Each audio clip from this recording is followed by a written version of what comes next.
الله أكبر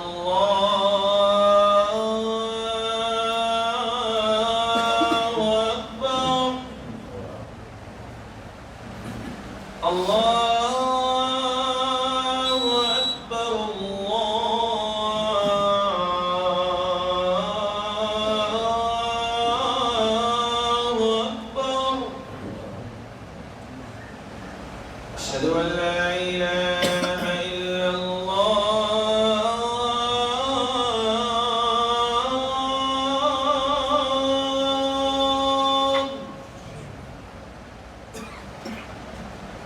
أشهد أن لا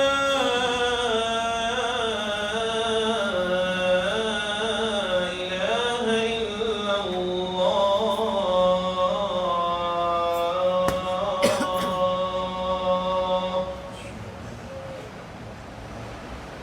أشهد أن محمدًا رسول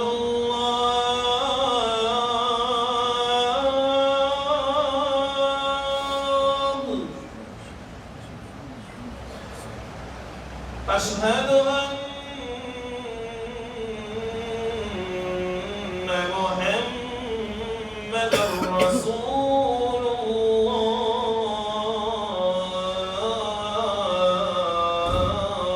الله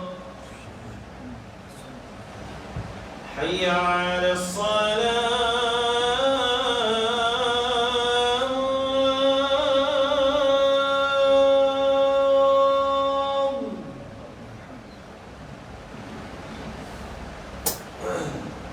حي على الصلاة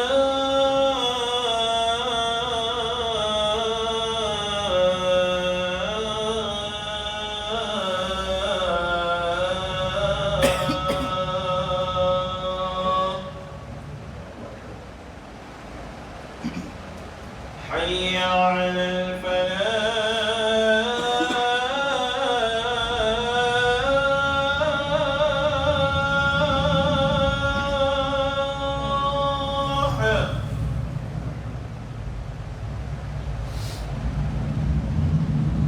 حي على الفلاح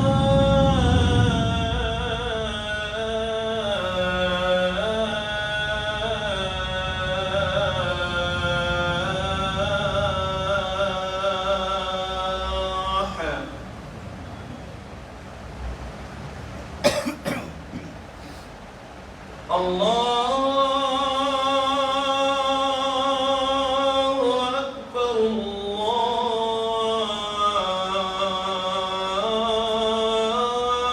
الله أكبر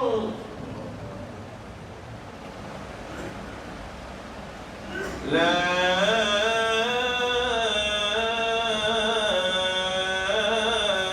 إله إلا الله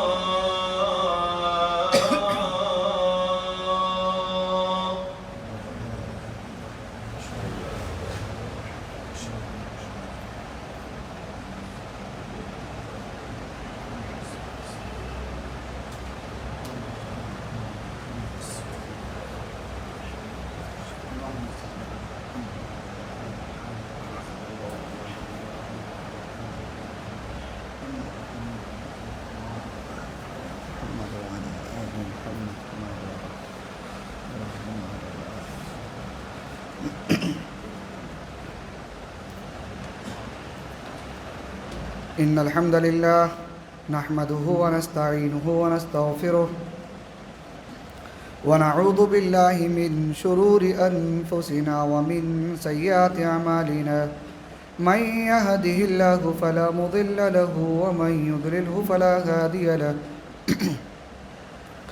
وأشهد أن لا إله إلا الله وحده لا شريك له وأشهد أن محمدًا عبده ورسوله أما بعد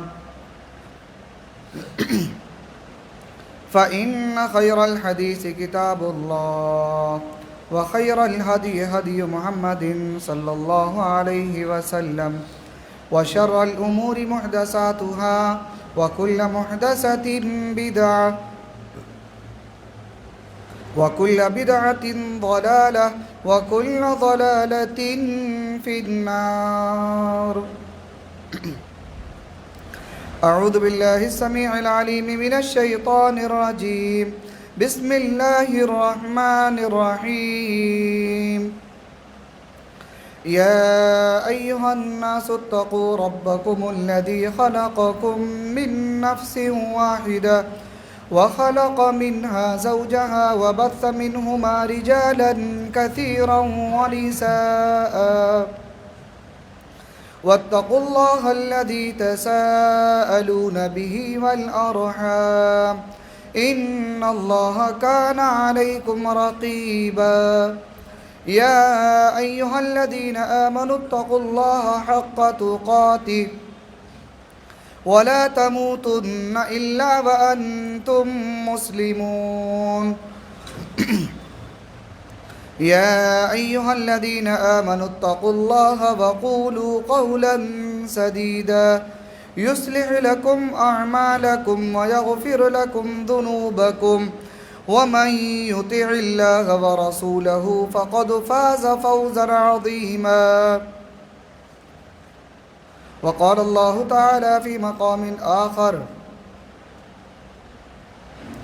فاستقم كما أمرت ومن تاب معك ولا تطغوا إنه بما تعملون بصير.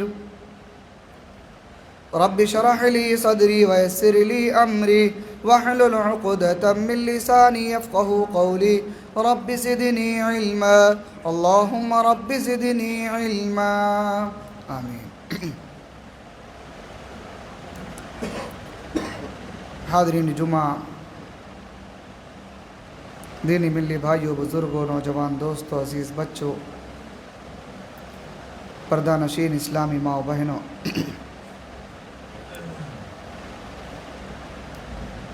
ہر طرح کی حمد و ثنا اللہ رب العالمین کے لیے لائق و مناسب ہے. درود و سلام ہو تمام انبیاء علیہم السلام پر، خصوصاً آخری نبی جناب محمد رسول اللہ صلی اللہ علیہ وسلم پر.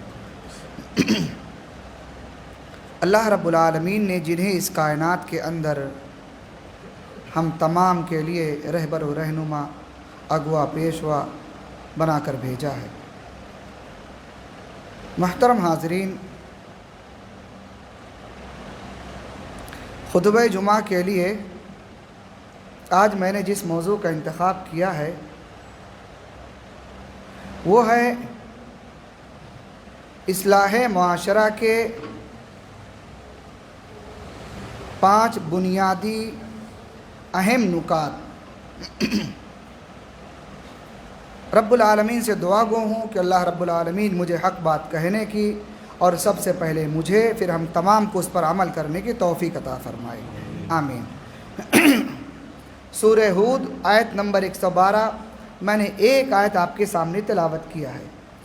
اس سے متعلق 2 آیتیں اور ہیں. 3 آیتوں کے اندر اللہ نے 5 باتوں کا حکم دیا ہے. کوشش کروں گا کہ وہ 5 باتیں کم وقت میں آپ کے سامنے پوری کر سکوں. جو باقی رہ گئی جائیں گی اس کے لیے معذرت خواہ ہوں، انشاءاللہ پھر کبھی دیکھا جائے گا. اللہ تعالیٰ نے پیارے نبی جناب محمد رسول اللہ صلی اللہ علیہ وسلم کو سب سے پہلے جس بات کا حکم دیا وہ کیا ہے؟ سورہ ہود آیت نمبر 112 اللہ تعالیٰ ارشاد فرماتا ہے فَاسْتَقِمْ كَمَا أُمِرْتَ وَمَنْ تَابَ مَعَكَ وَلَا تَطْغَوْا إِنَّهُ بِمَا تَعْمَلُونَ بَصِيرٌ. کاش کہ آج ہم مسلمان اس آیت کریمہ کو سمجھتے اور اس کے مطابق عمل کرتے تو ہمارے اوپر آنے والی پریشانیاں، مشکلات، تکالیف، بہت ساری چیزیں اس آیت کریمہ پر عمل کرنے کی وجہ سے خود بخود دور ہو جاتی. رسول اللہ صلی اللہ علیہ وسلم کا کیا مقام و مرتبہ ہے ہر مسلمان اچھے طریقے سے جانتا ہے.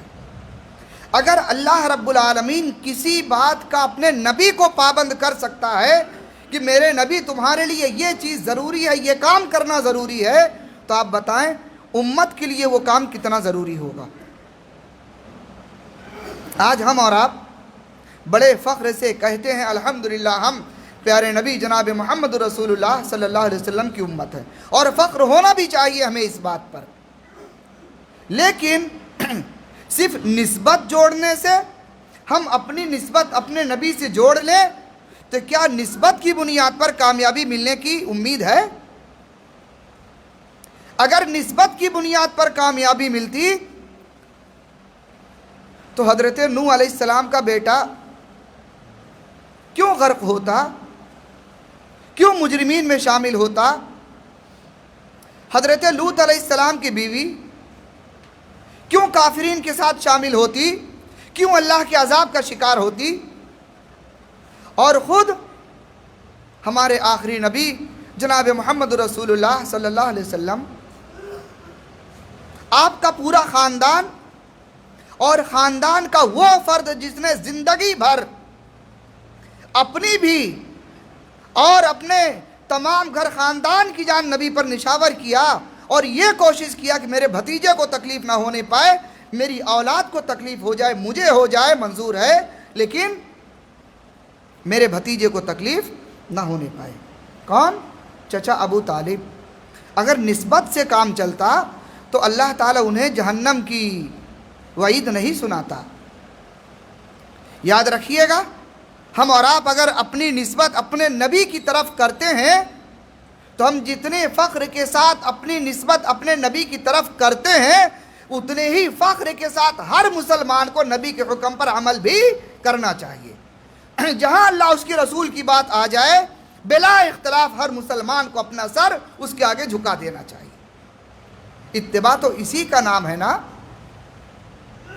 اور کسی چیز کا نام اتباع ہے؟ اللہ رب العالمین کسی بات کا حکم دے، پیارے نبی اس پر عمل کرے اور اپنی امت کو عمل کر کے دکھا دے، اور جب باری ہماری اور آپ کی آئے تو ہم اور آپ اس کے اندر آنا کانی کریں، اس کے اندر تعویلات کریں، اس کے اندر دائیں بائیں کے راستے تلاش کریں۔ یہ ایک سچے امتی کی پہچان نہیں ہے میرے بھائی۔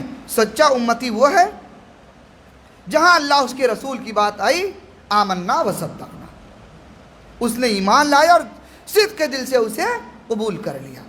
اللہ رب العالمین نے اپنے نبی کو کس بات کا پابند کیا؟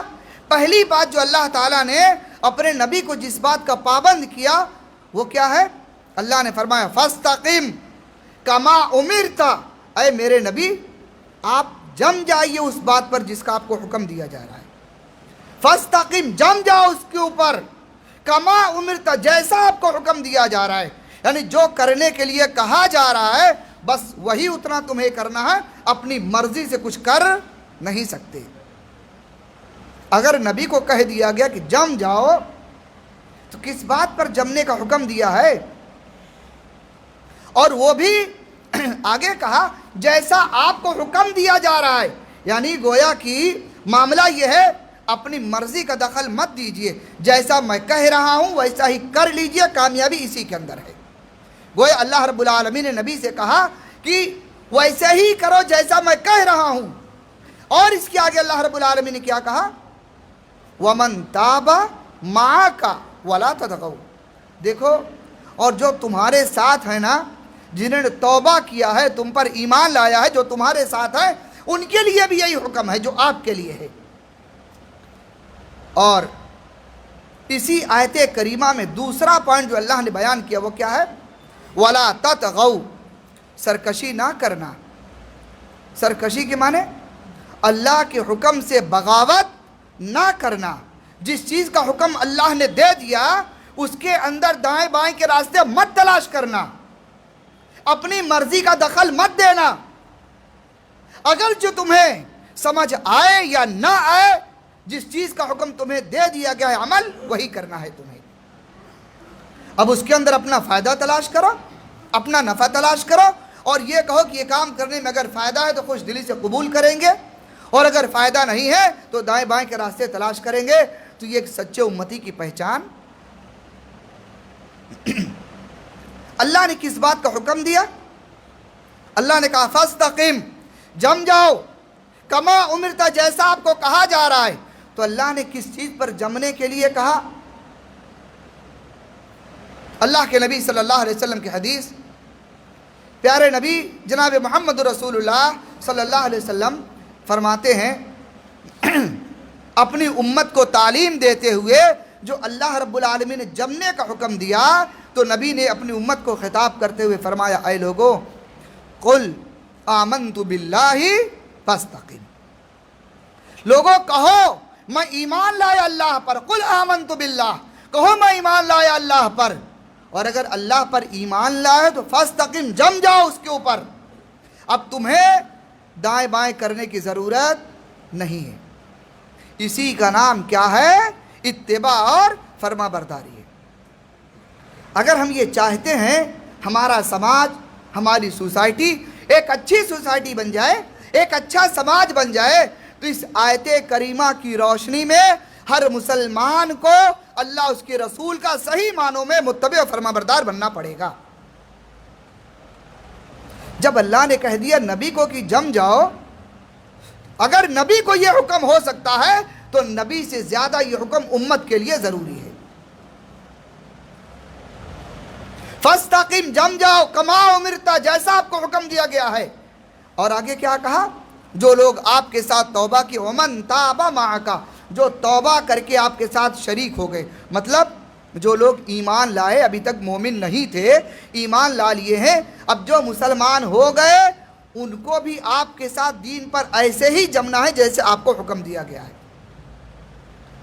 اور ہم اور آپ تو الحمدللہ پیدائشی مسلمان ہیں نا، اللہ نے ہمیں اور آپ کے مسلمان کے گھر میں پیدا کیا، ہمارے والدین مسلمان ہیں، اللہ ماشاءاللہ کچھ لوگ ہوں گے ایسے جو بعد میں مسلمان ہوئے ہوں گے، لیکن اکثریت پیدائشی مسلمان ہیں۔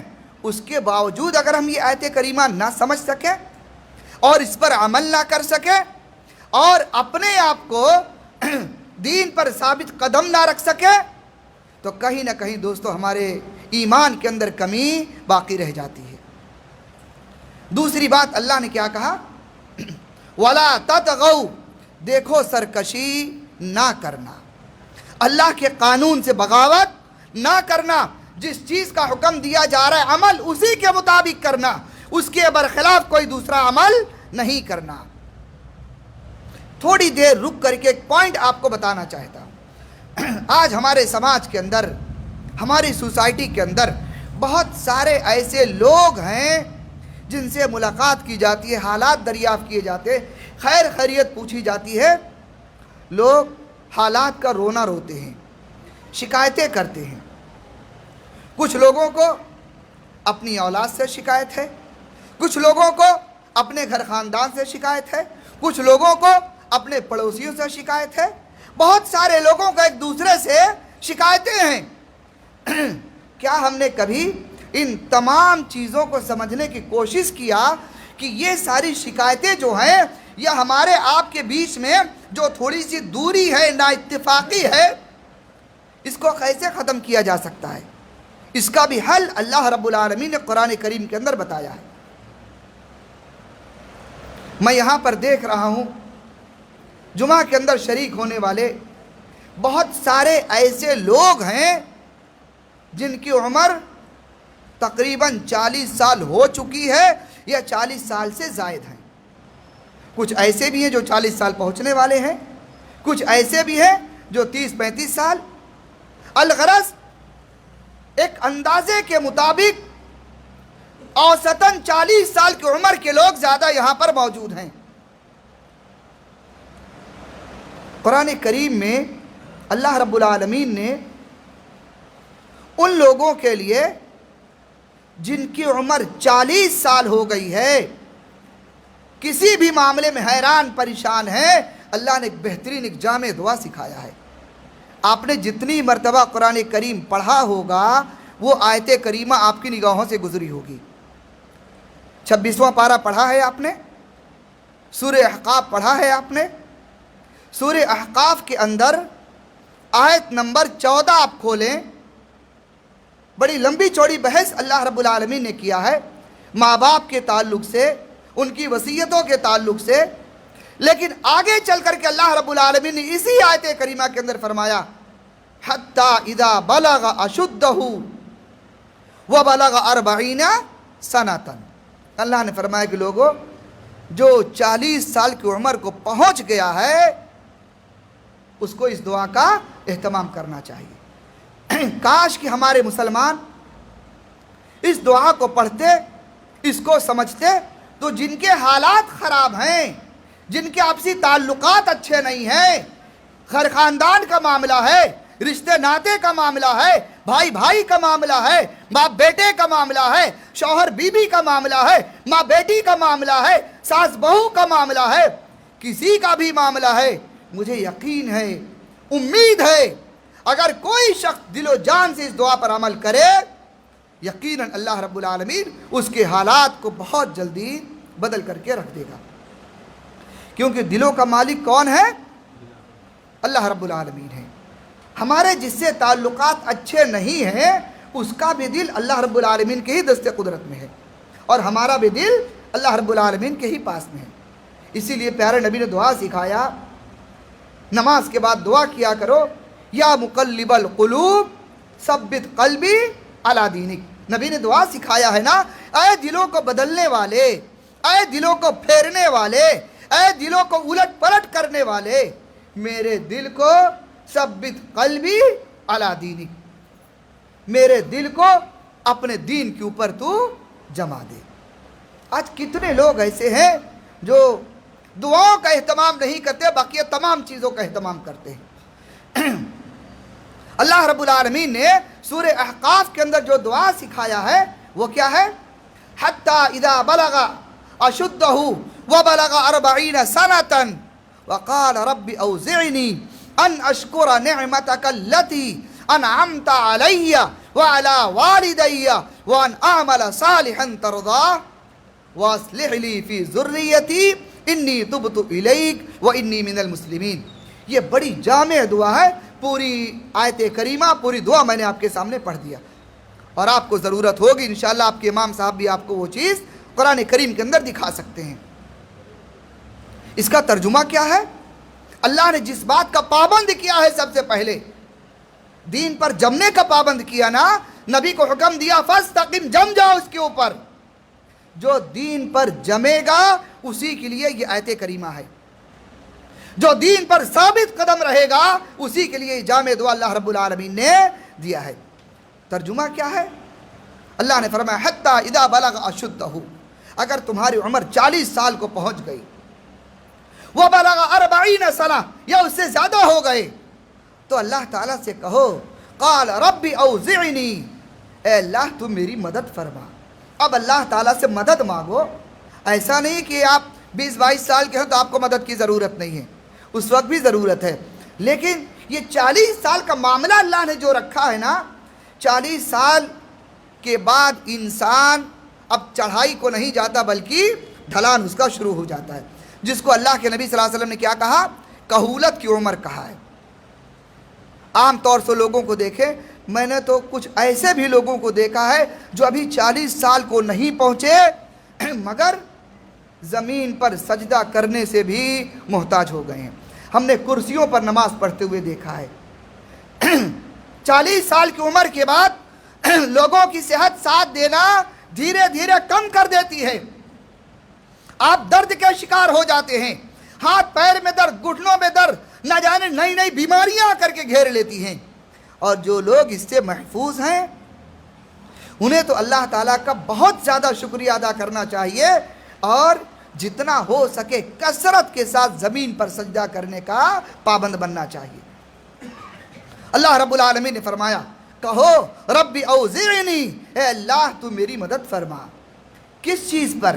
ان اشکر نعمتک التی انعمت علی وعلی والدی، اے اللہ تو نے مجھ پر جو انعام کیا ہے اور ساتھ ساتھ میرے والدین پر جو تو نے انعام کیا ہے۔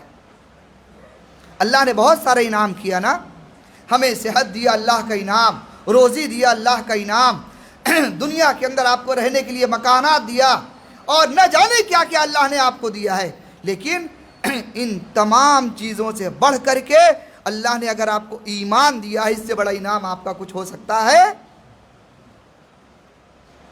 اللہ نے اسی کے شکریہ کے لیے کہا کہو اللہ تعالیٰ سے ربی اوزعنی ان اشکر نعمتک التی، اللہ جتنی بھی نعمت تو نے مجھے دیا ہے اس کا شکریہ ادا کروں، اور اتنا ہی نہیں اللہ میں اس کا شکریہ ادا کروں، اور میرے والدین پر تو نے جو انعامات کیا اس کا بھی شکریہ ادا کروں میں۔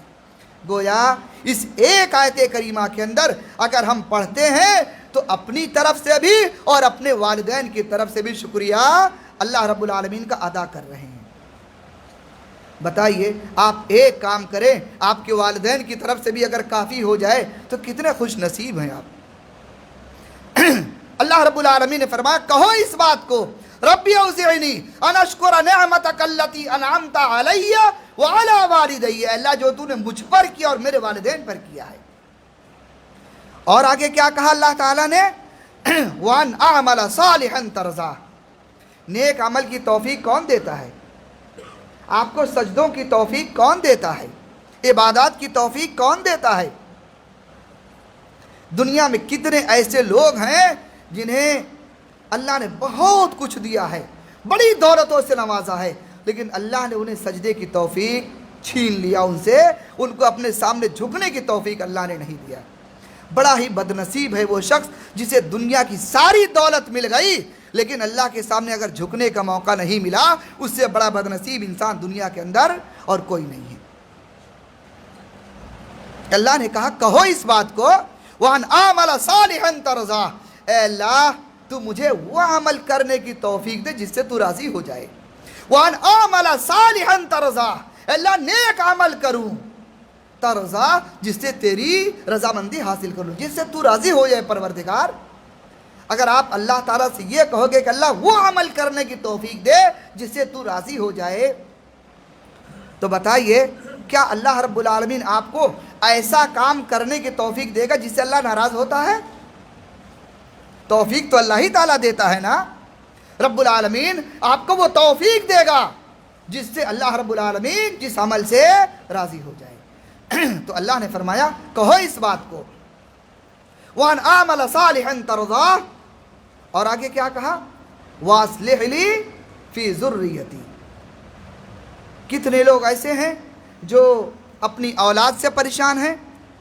باپ یہ شکایت کرتا ہے بیٹا سنتا ہی نہیں، ماں یہ شکایت کرتی ہے بیٹی سنتی ہی نہیں، گھر کے اندر حالات اچھے نہیں، بیٹے کو کچھ کہتا ہوں وہ کچھ کرتا، اپنی مرضی کا مالک ہے۔ بہت سارے لوگ بڑھاپے میں اس حالت کی شکایت کرتے ہیں، گھریلو حالات اچھے نہیں۔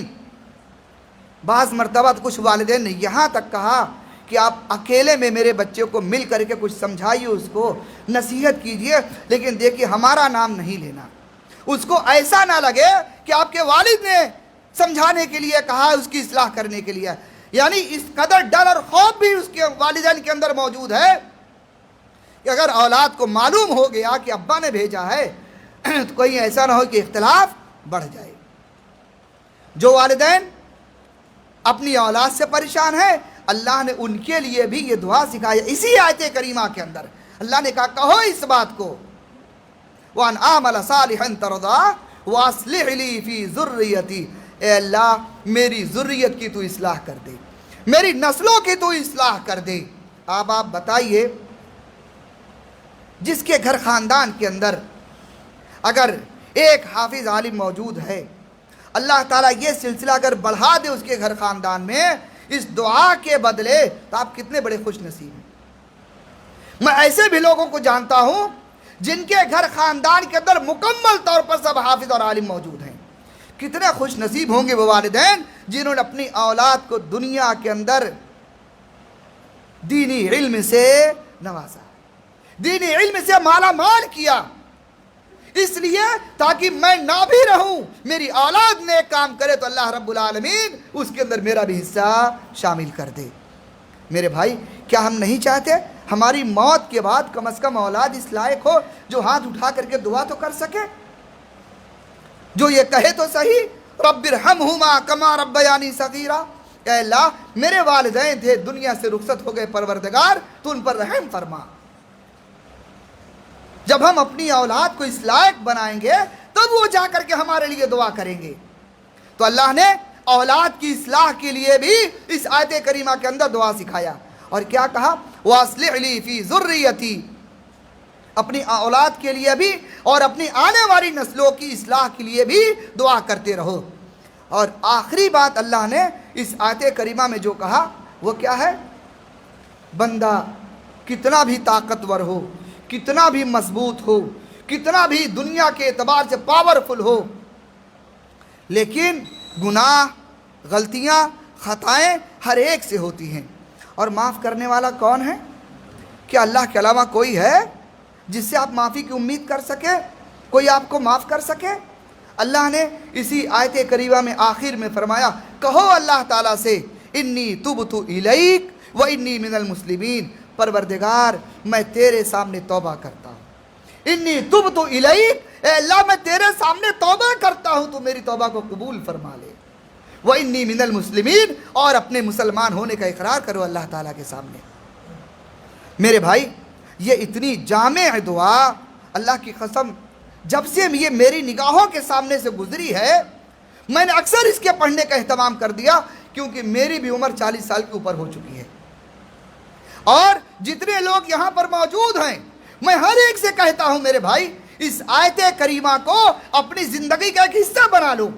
جہاں آپ نماز کے بعد یہ پڑھتے ہو اللہم انت السلام ومنک السلام تبارکت یا ذا الجلال والاکرام، جہاں بہت ساری دعائیں پڑھتے ہیں، وہیں ایک دعا اس کو بھی شامل کر لو۔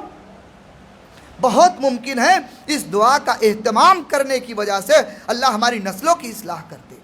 بہت ممکن ہے اس دعا پر عمل کرنے کی وجہ سے ہمارے آپس کے جو اختلافات ہیں اللہ تعالیٰ ان سارے اختلافات کو بھی ختم کر دے۔ بہت ممکن ہے اس دعا پر عمل کرنے کی وجہ سے ہمارے آنے والی جو نسلیں ہیں اللہ ان کے اندر دیندار لوگوں کو پیدا کر دے۔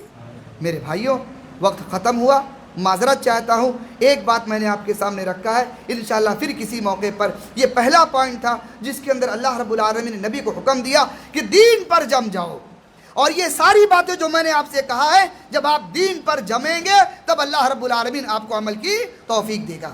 اور اگر دینداری نہیں ہوگی، دنیا بڑی تیزی سے ختم ہو رہی ہے، ہم بڑی تیزی سے اپنی موت کی طرف جا رہے ہیں، جتنی سانسیں لے رہے ہیں ایک ایک سانس ہم اپنی موت کے قریب جا رہے ہیں۔ پتہ نہیں اندر جو سانس گئی ہے باہر آئے گی بھی کہ نہیں آئے گی، اس کی بھی کوئی گارنٹی نہیں ہے۔ تو کیوں ہم کس خوش فہمی کے اندر مبتلا ہیں؟ ابھی بہت سارے کام کرنے ہیں، بہت سارے لمبے لمبے ارادے انسان رکھا ہے، لیکن کون جانتا ہے موت کب آ کر کے کھڑی ہو جائے۔ بہرکیف اللہ رب العالمین سے دعا ہوں پروردگار جو باتیں میں نے کہا ہے اللہ ہم سب کو عمل کرنے کی توفیق عطا فرمائے۔ رب العالمین ہمارے آپس کے تمام بھائیوں کے دلوں کو ایک کر دے۔ رب العالمین ہمارے اندر ایک دوسرے کے لیے محبت پیدا کر دے۔ رب العالمین جو والدین اپنی اولاد سے پریشان ہیں اللہ تو ان کی اولاد کو نیک صالح بنا دے، ان کی اولاد کو والدین کا فرما بردار بنا دے۔ رب العالمین جو لوگ بیمار ہیں اے اللہ تو انہیں صحت و تندرستی عطا فرما دے۔ رب العالمین جو لوگ ہمارے درمیان نہیں ہیں، جن کا انتقال ہو چکا ہے پروردگار تو ان کی مغفرت فرما دے، ان کے درجات کو بلند فرما دے، ان کی نیکیوں کو قبول فرما لے، ان کی خطاؤں کو بخش دے۔ رب العالمین ہم تمام لوگوں کو اپنے مرحومین کے لیے کثرت کے ساتھ دعائے مغفرت کرنے کی توفیق عطا فرما دے۔ رب العالمین ہماری نیکیوں کو تو قبول فرما دے۔ رب العالمین ہم سے جو بھی گناہ ہو گئے ہیں دن کے انجالے میں، رات کے اندھیرے میں، اے اللہ ہم گناہ کر کے بھول گئے ہیں پروردگار تو ایک ایک چیز کو جانتا ہے۔ اے اللہ ہم اپنے تمام گناہوں سے توبہ کرتے ہیں، رب العالمین ہماری توبہ کو تو قبول فرما لے، ہمارے گناہوں کو بخش دے۔ ہمیں جب تک دنیا کے اندر زندہ رکھ، توحید پر ثابت قدم رکھ، خاتمہ ہو توحید پر ہو، زبان پر کلمہ شہادت جاری ہو۔ آمین تقبل یا رب العالمین۔ وآخر دعوانا ان الحمدللہ رب العالمین۔ اقول قولی ھذا واستغفر اللہ لی ولکم ولسائر المسلمین واستغفروہ انہ هو الغفور الرحیم۔